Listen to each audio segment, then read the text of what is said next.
Hi there and welcome to this video in which I'm going to be sharing a little bit about the challenges that highly sensitive people or HSPs and other neurodivergent people may face in the month of February, as well as how to navigate them and those all important aspects of your self-care that you can bring in to support yourself. So if you are brand new to me and my work, my name is Nicola. I'm a yoga teacher, a yoga therapist. I'm also a fellow highly sensitive person and neurodivergent myself. So I have a lot of personal experience in moving through the world as an extra sensitive soul. So I really enjoy creating content for other people like me to help you navigate the world as well, because it can be wild out there, and it certainly is at the moment. So let's get stuck into today's content. So I guess the first thing about this month is that we're on the cusp of noticeable change in the outside world, and you will likely, if you're sensitive like I am, have felt this kind of shift happening in the outside world, because it starts to filter into people as well. And so even though it's still cold, it's still kind of dark, there's a shift that's happening.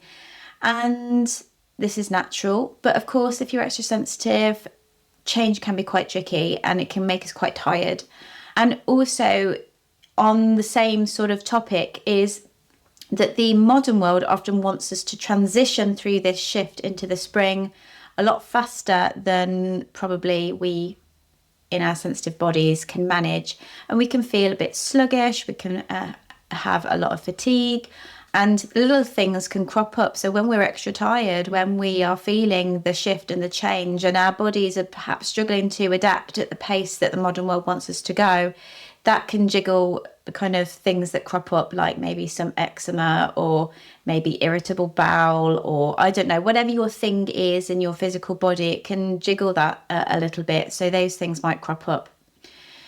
Now, additionally, even though the days are getting longer, many of us will have been managing seasonal affective disorder or a low mood during the darker times of the year.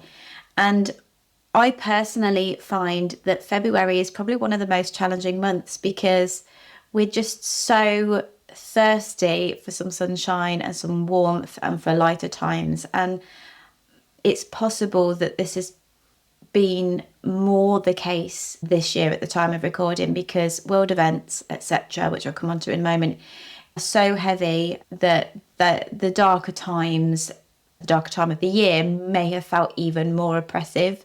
Perhaps not true for everybody. So there might be a real kind of despairing feeling for some of us. If you're prone to seasonal affective disorder or a low mood during the darker months, you might be really just absolutely desperate for the sun right now.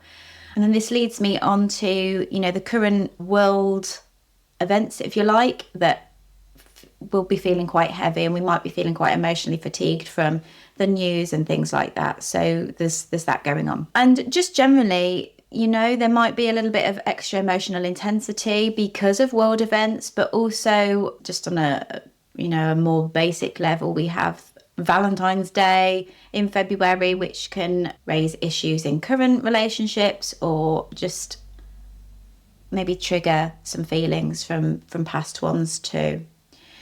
So in terms of what we can do to support ourselves, because all of that sounds really heavy and it can feel quite heavy, but I also think it's really important to connect to what February means. And February for me means the beginnings, the very, very small under the ground magic that is just beginning to shift things. And although I do find change quite tricky, is if we allow it to be a real slow, gradual change, then it can feel better for us and in our body. And so we can connect to that slight feeling of hope that comes with spring bulbs, extra light, and that hint that lighter days are coming whilst not rushing through it.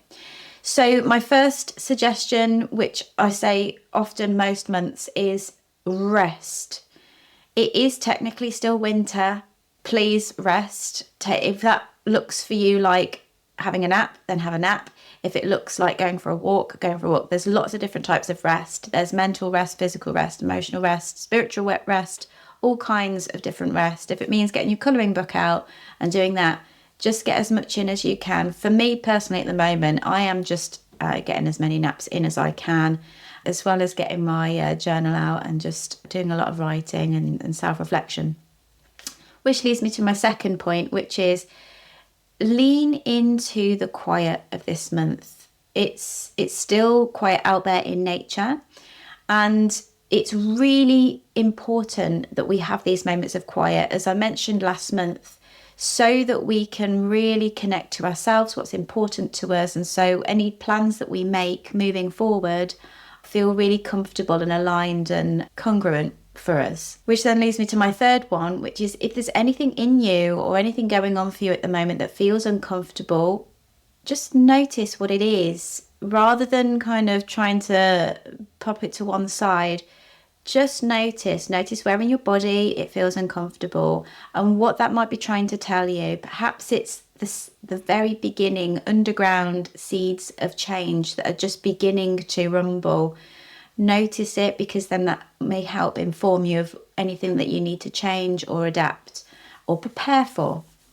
And then on a basic level, in terms of looking after your body, you do want to keep some movement coming in. As per last month, a winter yoga practice is all about creating gentle fluidity in the body without exhausting you. And that continues this month.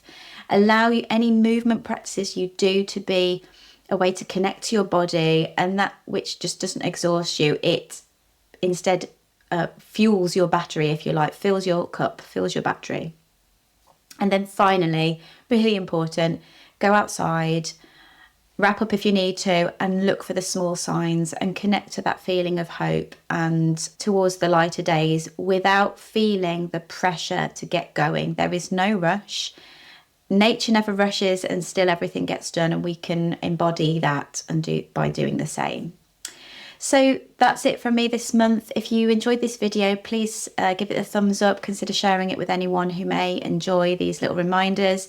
If you are feeling sluggish and like you just need a little bit of time for yourself, look out for my yoga video for February, which is published a week after this one.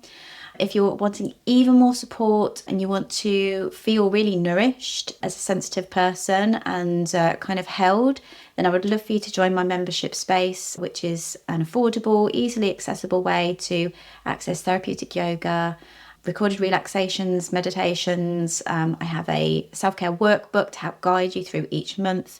It would be really lovely to have you. So head on over to my website, which will be below somewhere, and come and join us. And yeah, I hope to see you on the next video. Have a wonderful February, and I will see you soon.